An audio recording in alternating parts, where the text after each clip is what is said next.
there, Royals. I want to know something. What's keeping you up at night and stopping you from pursuing your dreams during the day? Come on in here and let's chat.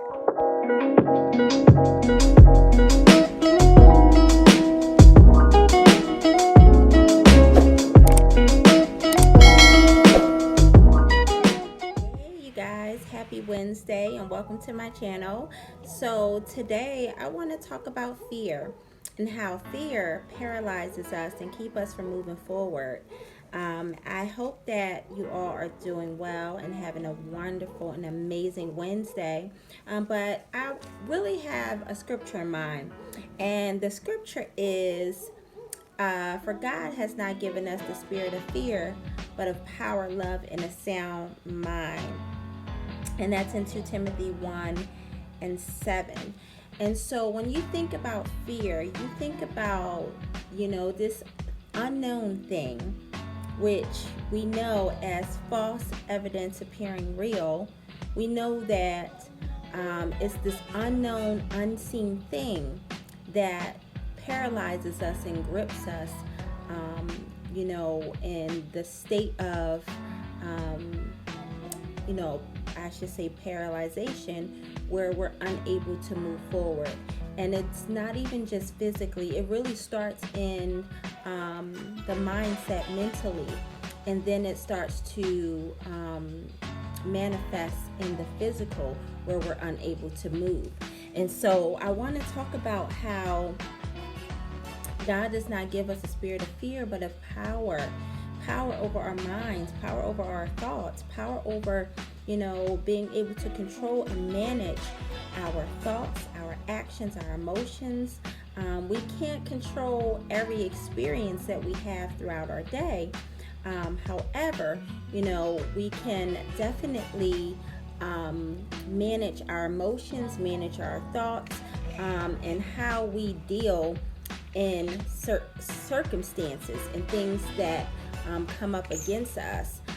So I want us to really discuss, fear and the power that we give fear.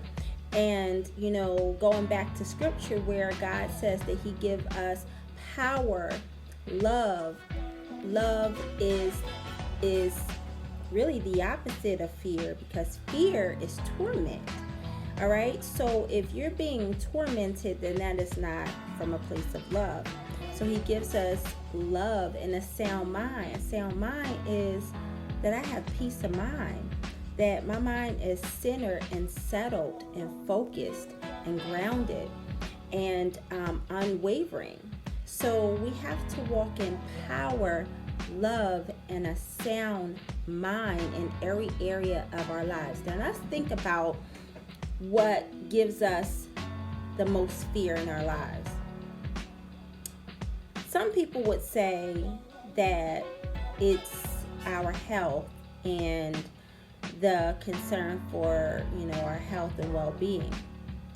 But I want to challenge your thoughts by saying that a lot of fear comes from a relationship, from one to another. Because I really find a lot of times that people are not so much concerned about their health and well-being. They're concerned about what someone's doing to them when they're not in their presence, fear of rejection, fear of someone leaving their life, departing their life, fear of a breakup or divorce, fear of never being with someone. And that fear will grip you and torment you day and night, where it will take you out of your element, and then you start to focus on so many things outside of yourself that you can't control. And then when you do that, your life becomes imbalanced. And as I said, you can't really focus on you. You can't focus on your health. You can't focus on your well-being, the betterment of you, because fear has paralyzed you and gave you a one-track mind, whereas you only see what you want to see what your perception is showing you in your view, in your own vantage point. So fear not only paralyzes us, but there's a wasp outside the window. But fear blinds us.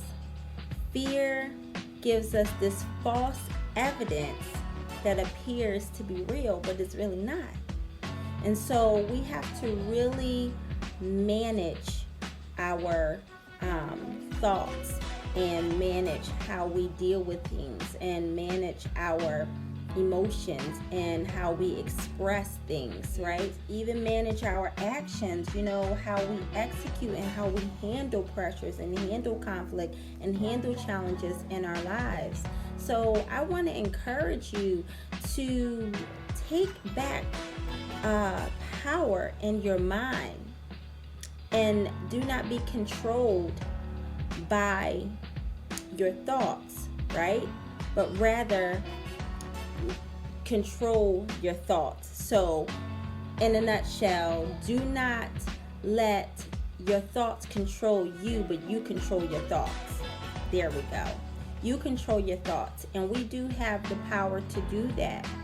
Let's think, for example, and one of my spiritual teachers really painted a beautiful picture for me when I read his book Wishes Fulfilled, and that was Dr. Wayne Dyer.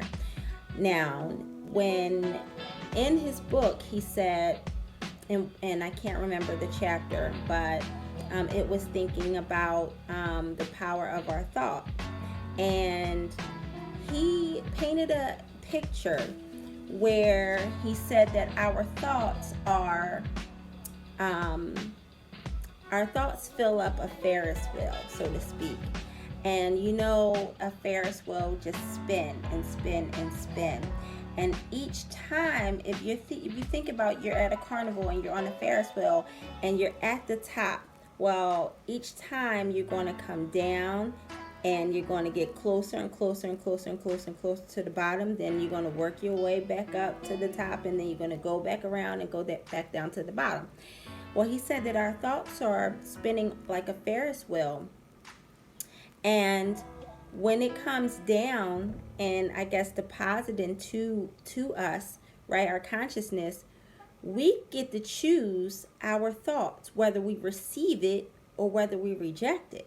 So if you're thinking about things that are negative, and again, in your mind, this is a Ferris wheel and your thoughts are on a wheel and they're just dropping down, dropping down, dropping down, Dr. Wayne Dyer said you can choose another thought. You can say, you know what, that thought doesn't sit well with me. That thought doesn't represent me. That thought isn't where I need to be mentally, emotionally, spiritually, financially. Those thoughts are keeping me in a low negative state. So again, as that Ferris wheel is constantly rotating, we can choose our own thoughts. And I want us to take that example and apply it to our own lives when we're in relationships and partnerships and connections with people.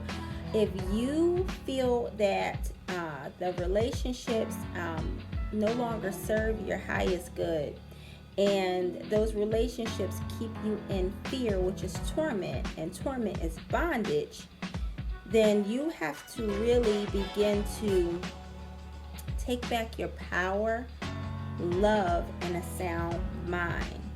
And I can go into telling you how you can do that, and I can most certainly give you examples on how to do that, but you have to decide for yourself if you want to walk in power, love, and a sound mind, and rest assured that all is well within you, mind, body, spirit, and no one or no thing will move you to and fro, taking you out of position, all right, making you fearful and afraid to pursue the things that you desire, because you're constantly turned and focused on what someone is doing, what they're not doing, what they're saying about you, what they're not saying about you, how they're making you feel, how you feel about this, how you feel about that. You have so much attention that is focused on the wrong things that you can't produce fruit in your life.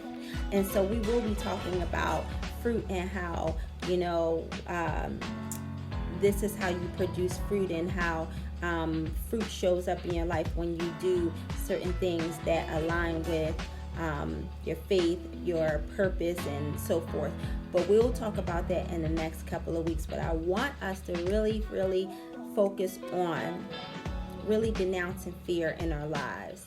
I mean, so many of us are afraid on a daily basis. We're afraid to go outside. We're afraid to pursue our dreams. We're afraid to do something new. Some of us are afraid to travel and get on a plane. Some of us are afraid, so we stay in our comfort zones. And how many of us stay in our comfort zones, even in relationships, where relationships are not cultivating, they're not elevating, they're not increasing, they're not abundant, they're not advancing. But how many of us will stay in a relationship, in a partnership, because it's a familiar thing.